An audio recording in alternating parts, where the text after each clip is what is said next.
இந்தியாவின் புகழ்பெற்ற ஆன்மீக தலமாக இருக்கிறது திருவண்ணாமலை.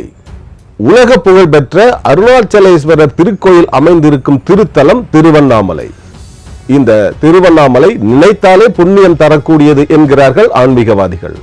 அப்படிப்பட்ட திருவண்ணாமலை தொகுதி பற்றி தான் இந்த வீடியோவில் நாம் விரிவாக ஆராய இருக்கிறோம். 2009ஆம் வருடம் தான் திருவண்ணாமலை பாராளுமன்ற தொகுதி உருவாக்கப்பட்டது. அதற்கு முன்பாக திருப்பத்தூர் பாராளுமன்ற தொகுதி தான் இருந்தது. தொகுதி மறுசீரமைப்பு ஏற்படுத்தப்பட்டு இந்த 2009ஆம் வருடத்தில் திருவண்ணாமலை பாராளுமன்ற தொகுதி உருவானது. அப்படி முதலில் உருவான திருவண்ணாமலை பாராளுமன்ற தொகுதியில் திமுகவும் பாமகவும் முதலில் போட்டியிட்டது. திமுக சார்பில் வேணுகோபாலும் பாமக சார்பில் வன்னியர் சங்க தலைவர் காடுவெட்டி குருவும் முதலில் போட்டியிட்டார்கள். இருவருக்கும் இடையே மிகுந்த போட்டி நிலவியது. இருந்தாலும் இந்த தொகுதியில் திமுக தான் முதலில் கைப்பற்றியது. திமுக சார்பில் போட்டியிட்ட வேணுகோபால் 4,60,000 ஓட்டுகள் பெற்று முதலிடத்தை பெற்றார். இரண்டாவதாக வன்னியர் சங்க தலைவர் காடுவெட்டி குரு 3,22,000 வாக்குகள் பெற்று இரண்டாம் இடத்தை பெற்றார். அப்படி முதலில் இங்கே காடுவெட்டி குரு போட்டியிட்ட ஒரு தொகுதி என்பதால் இந்த தொகுதி இப்போது பரபரப்பாக பேசப்படும் ஒரு தொகுதியாக மாறியிருக்கிறது. 2009ஆம் வருடத்தில் திமுக இந்த தொகுதியை கைப்பற்றியது. ஆனால் அடுத்து வந்த 2014ஆம் வருட பாராளுமன்ற தேர்தலில் இந்த தொகுதியை அதிமுக கைப்பற்றியது. அதிமுக சார்பில் போட்டியிட்ட வனரோஜா 5 லட்சம் வாக்குகள் பெற்று இங்கே வெற்றி பெற்றார். இரண்டாவதாக திமுகவை சேர்ந்த CN அண்ணாதுரை 3 லட்சம் வாக்குகள் பெற்று இரண்டாம் இடத்திற்கு வந்தார். 2014ஆம் வருடத்தில் பாமக அங்கே தனித்து போட்டியிட்டு 1,60,000 வாக்குகள் வாங்கியது. எப்போதுமே இந்த தொகுதியில் கிட்டத்தட்ட பாமகவிற்கு 2 லட்சம் வாக்குகள் பொதுவாக கிடைத்துக் கொண்டிருக்கிறது. அப்படிப்பட்ட ஒரு நிலைதான் அங்கே இருந்து கொண்டிருக்கிறது. இதையடுத்து கடந்த 2019ஆம் வருட பாராளுமன்ற தேர்தலில் திமுக மீண்டும் CN அண்ணாதுரைக்கே அந்த தொகுதியில் போட்டியிட வாய்ப்பு கொடுத்தது. அண்ணா திராவிட முன்னேற்ற கழகம் சார்பில் அக்ரி கிருஷ்ணமூர்த்தி என்பவர் அங்கே போட்டியிட்டார். ஆனால் இந்த முறை அங்கே திமுக தான் வெற்றி பெற்றது. அதாவது கடந்த 2019ஆம் வருடத்தில் திமுக சார்பில் போட்டியிட்ட CN அண்ணாதுரை 6,66,000 வாக்குகள் பெற்று அங்கே வெற்றி பெற்றார். இரண்டாம் இடத்தில் அதிமுகவை சேர்ந்த அக்ரி கிருஷ்ணமூர்த்தி வந்து இருந்தார். இவர் 3,36,000 வாக்குகள் வாங்கியிருந்தார். அம்மா மக்கள் முன்னேற்ற கழகம் சார்பில் ஞானசேகர் என்பவர் போட்டியிட்டார். இவருக்கு சுயேட்சை சின்னம் தான் வழங்கப்பட்டது. இவர் அங்கே 38,000 வாக்குகள் வாங்கியிருந்தார் கடந்த 2019ஆம் வருட பாராளுமன்ற தேர்தலில். நான்காவது இடத்தில் நாம் தமிழர் கட்சி சார்பில் போட்டியிட்ட ரமேஷ் பாபு 27,000 வாக்குகள் வாங்கி 4வது இடத்தை பெற்றிருந்தார். கமல்ஹாசனின் மக்கள் நீதி மையம் சார்பில் போட்டியிட்ட அருள் என்பவர் 14,000 வாக்குகள் வாங்கி டெபாசிட்டை இழந்திருந்தார். அதோடு இல்லாமல் கடந்த 2019ஆம் வருட பாராளுமன்ற தேர்தலில் திருவண்ணாமலை தொகுதியில் நோட்டாவிற்கு 12,000 வாக்குகள் விழுந்திருந்தது. இப்படிப்பட்ட நிலைதான் கடந்த 2019ஆம் வருட பாராளுமன்ற தேர்தலில் அங்கே நிலவியது. இதை அடுத்து இப்போது 2024ஆம் வருட பாராளுமன்ற தேர்தல் அங்கே நடக்க இருக்கிறது. ஒரு முறை திமுக வசமும் அடுத்த முறை அதிமுக வசமும் இப்படி மாறி மாறி வந்து கொண்டே இருக்கிறது திருவண்ணாமலை தொகுதியில். ஆனால் இந்த முறை அங்கே ஒரு மிக மாறுபாடான ஒரு நிலை ஏற்படக்கூடிய வாய்ப்பு இருக்கிறது. இந்த முறை திருவண்ணாமலை தொகுதியில் பாரதிய ஜனதா கட்சி தனது கூட்டணியோடு போட்டியிடுகிறது. இங்கே அரசியல் களம் மாறி இருக்கிறது.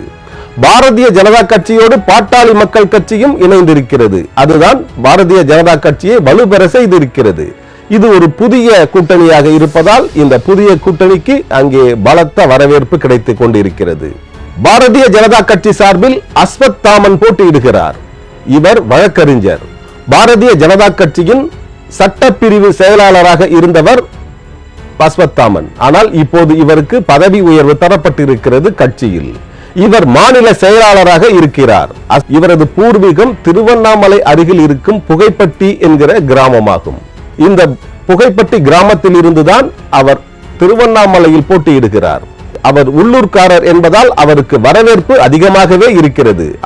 திமுக சார்பில் இப்போது எம்பியாக இருக்கும், அதாவது சிட்டிங் எம்பியாக இருக்கும் CN அண்ணாதுரை தான் மீண்டும் போட்டியிடுகிறார். அவருக்குத்தான் ஸ்டாலின் வாய்ப்பு கொடுத்திருக்கிறார்.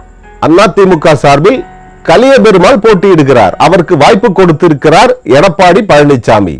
கலியபெருமாள் இந்த தொகுதிக்கு முதலில் போட்டியிடும் ஒரு வேட்பாளராக இருக்கிறார். இந்த தொகுதியைச் சேர்ந்தவர் என்றாலும் கூட இவர் முதலாக பாராளுமன்ற தொகுதியில் போட்டியிட வாய்ப்பு கொடுத்திருக்கிறார் எடப்பாடி பழனிசாமி. நான்காவதாக நாம் தமிழர் கட்சி சார்பில் மீண்டும் ரமேஷ் பாபு போட்டியிடுகிறார். கடந்த தேர்தலிலும் இவர் போட்டியிட்டார். இந்த 2024 வருட பாராளுமன்ற தேர்தலிலும் திருவண்ணாமலை தொகுதியில் போட்டியிடுகிறார் ரமேஷ் பாபு. மீண்டும் இவருக்கு வாய்ப்பு கொடுத்திருக்கிறார் நாம் தமிழர் கட்சி தலைவர் சீமான். அனைத்து இந்திய அண்ணா திராவிட முன்னேற்ற கழகம் சார்பில் போட்டியிடும் கலியபெருமாள் இந்த தொகுதியைச் சேர்ந்தவர். அதோடு இல்லாமல் மாணவரணி, இளைஞரணி, ஒன்றிய செயலாளர், ஒன்றிய இணை செயலாளர், அங்கே இருக்கும் கூட்டுறவு சங்க செயலாளர், இப்படி பல பொறுப்புகளில் இருந்திருக்கிறார். அதனால் தான் அவருக்கு வாய்ப்பு கொடுத்திருக்கிறார் எடப்பாடி பழனிசாமி. அதோடு இல்லாமல் இவர் முன்னாள் அமைச்சர் அக்ரி கிருஷ்ணமூர்த்தியின் சிஷ்யர் என்று கூறுகிறார்கள். அக்ரி கிருஷ்ணமூர்த்தியால் தான் இவருக்கு இந்த வாய்ப்பு வழங்கப்பட்டிருப்பதாகவும் ஒரு பேச்சு அடிபடுகிறது. அதிமுக சார்பில் போட்டியிடும் கலியபெருமாள் வன்னியர் என்பதால் இந்த தொகுதியில் அவருக்கு செல்வாக்கு அதிகம் இருக்கிறது. அதே போன்று பாரதிய ஜனதா கட்சியில் போட்டியிடும் அஸ்வத்தாமனும் வன்னியர் என்பதால் அவருக்கும் இங்கே அதிக வரவேற்பு இருக்கிறது. இருவரும் வன்னியர் என்பதால் இவர்களுக்கு இடையேதான் போட்டி நிலவுகிறது. இருவருமே கிராமப்புறத்தை சேர்ந்தவர்கள் என்பதால் பாரதிய ஜனதா கட்சிக்கும் அண்ணா திராவிட முன்னேற்ற கழகத்திற்கும் தான் இங்கே மிக பெரும் போட்டி நிலவுகிறது. மூன்றாம் இடத்தில் தான் திமுக இருக்கிறது. ஏனென்றால் திமுகவில் இப்போது சிட்டிங் எம்பியாக இருக்கும் CN அண்ணாதுரை மீது கடும் அதிருப்தி நிலவுகிறது மக்களிடையே. காரணம், இவர் கடந்த 2019 வருட பாராளுமன்ற தேர்தலில் ஜெயித்து டெல்லிக்கு போன பிறகு திருவண்ணாமலை தொகுதி பக்கமே வரவில்லை என்கிற குற்றச்சாட்டு மக்களிடையே இருக்கிறது. இந்த குற்றச்சாட்டு திமுகவில் இருக்கும் அனைத்து எம்பிக்களுக்குமே இப்படித்தான் இருக்கிறது. ஜெயித்து போன பிறகு யாருமே தொகுதி பக்கம் வரவில்லை என்கிற குற்றச்சாட்டு இருந்து கொண்டிருக்கிறது. அதே குற்றச்சாட்டு தான் இப்போது சிட்டிங் எம்பியாக இருக்கும் திமுகவை சேர்ந்த CN அண்ணாதுரை மீதும் வைக்கிறார்கள் மக்கள். மக்களிடையே CN அண்ணாதுரை மீது மிகுந்த வெறுப்பு நிலவுகிறது. அதனால் இவர் இப்போது மூன்றாம் இடத்தில் தான் இருக்கிறார். என்னதான் இவர் பணத்தை தண்ணி போல் செலவழித்தாலும் கூட இவருக்கு வாய்ப்பு கிடைப்பது மிகவும் அரிதுதான். இவர் மூன்றாம் இடத்திற்கு தள்ளப்பட்டிருக்கிறார் இந்த தொகுதியில். நாம் தமிழர் கட்சி சார்பில் போட்டியிடும் ரமேஷ் பாபு கடந்த தேர்தலிலும் போட்டியிட்டார். இப்போதும் அவர் போட்டியிடுகிறார். இப்படி போட்டியிடுவதே இவர்களுக்கு வாடிக்கையாக போய்விட்டது. டெபாசிட் கிடைக்காவிட்டாலும் கூட இவர்கள் போட்டியிடுகிறார்கள். ஒரு பேருக்காக இவர் போட்டியிடுகிறார். ஆகவே நாம் தமிழர் கட்சி இந்த தேர்தலில், இந்த பாராளுமன்ற தேர்தலில், குறிப்பாக திருவண்ணாமலை தொகுதியில் எந்த விதமான மாற்றத்தையும் கொண்டு வர முடியாது. இவர்களால் அந்த தொகுதியில் எந்த பாதிப்பும் ஏற்படாது.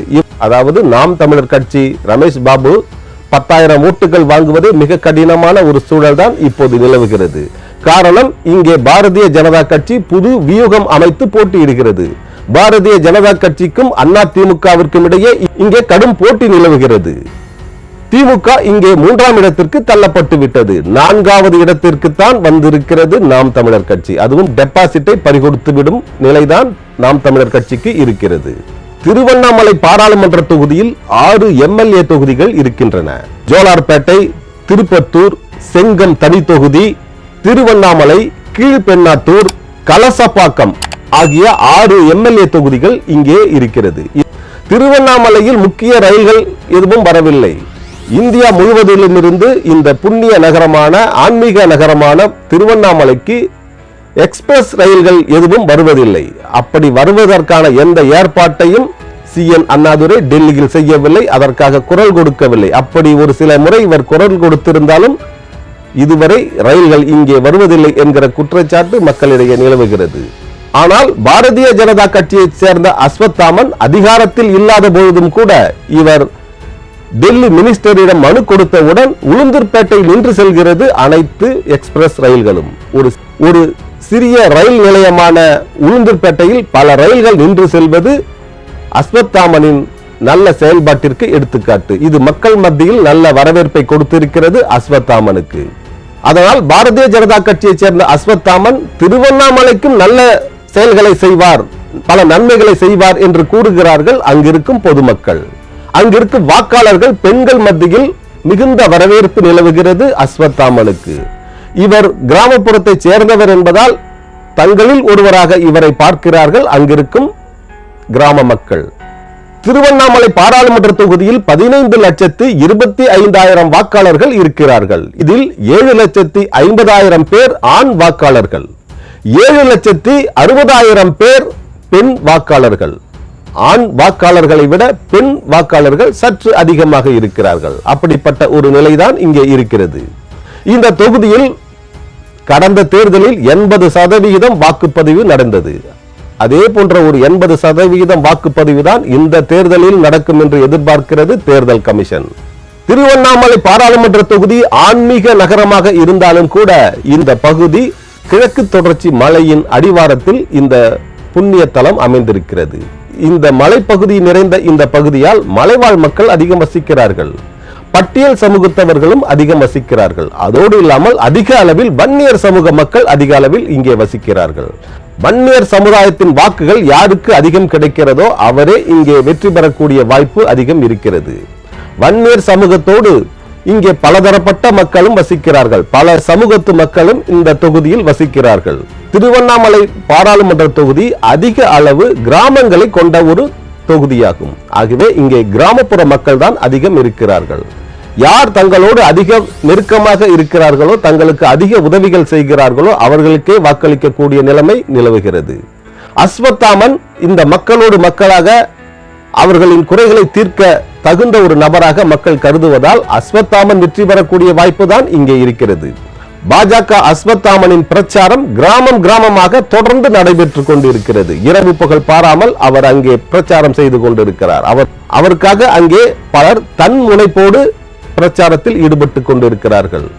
பொதுமக்கள் மத்தியில், குறிப்பாக பெண்கள் மத்தியில் அதிக வரவேற்பு கிடைக்கிறது அஸ்வத்தாமனுக்கு. பெண்கள் மத்தியில் அவருக்கு அமோக ஆதரவு இருப்பதால் இவருக்கு தான் அதிக வெற்றி வாய்ப்பு கிடைக்கக்கூடிய சூழல் இந்த 2024 வருட பாராளுமன்ற தேர்தலில் இருக்கிறது. நமது சேனல் சார்பில் நடத்தப்பட்ட சர்வே ரிப்போர்ட்டின் படி இங்கே முதலிடத்தில் பாஜகவை சேர்ந்த அஸ்வத்தாமன் வருகிறார். அவருக்கு தான் இங்கே அதிக வெற்றி வாய்ப்பு இருக்கிறது. இரண்டாம் இடத்தில் அதிமுகவை சேர்ந்த கலிய பெருமாள் வருகிறார். மூன்றாம் இடத்தில் திமுகவை சேர்ந்த சிட்டிங் எம்பி CN அண்ணாதுரை வருகிறார்.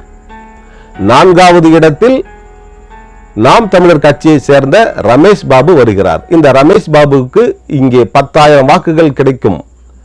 ஆனால் இவருக்கு டெபாசிட் கிடைக்காது. இவர் டெபாசிட்டை வழக்கம் போல் இழந்து விடுவார். கடந்த தேர்தலிலும் ரமேஷ் பாபுவுக்கு டெபாசிட் கிடைக்கவில்லை. இந்த தேர்தலிலும் ரமேஷ் பாபுவுக்கு டெபாசிட் கிடைக்காது. இவர் வழக்கமாக போட்டியிடுவதையே வாடிக்கையாக கொண்டிருக்கிறார். ஆகவே மக்கள் இவரை புறக்கணித்து விட்டார்கள். இப்படிப்பட்ட நிலைதான் திருவண்ணாமலையில் நிலவுகிறது. அஸ்வத்தாமனுக்கு, பாஜக அஸ்வத்தாமனுக்கு தான் வெற்றி வாய்ப்பு கிடைக்கக்கூடிய சூழல் திருவண்ணாமலை தொகுதியில் இருக்கிறது. அடுத்து பல நல்ல தகவல்களுடன் உங்களை சந்திக்கிறேன். சித்தார்த் விஷன் சேனலை சப்ஸ்கிரைப் செய்து கொள்ளுங்கள். இந்த வீடியோ பிடித்திருந்தால் உங்கள் நண்பர்களுக்கு ஷேர் பண்ணுங்கள், லைக் பண்ணுங்கள், கமெண்ட் செய்யுங்கள். சித்தார்த் விஷன் சேனலை சப்ஸ்கிரைப் செய்து கொள்ளுங்கள். பக்கத்தில் உள்ள பெல் பட்டனையும் மறக்காமல் கிளிக் செய்து கொள்ளுங்கள். அதை தொடர்ந்து வருகிற ஆல் நோட்டிபிகேஷன் பட்டனையும் மறக்காமல் கிளிக் செய்து கொள்ளுங்கள். இந்த வீடியோ பிடித்திருந்தால் உங்கள் நண்பர்களுக்கு ஷேர் செய்யுங்கள், கமெண்ட் செய்யுங்கள். சித்தார்த் விஷன் சேனலை சப்ஸ்கிரைப் செய்து கொள்ளுங்கள்.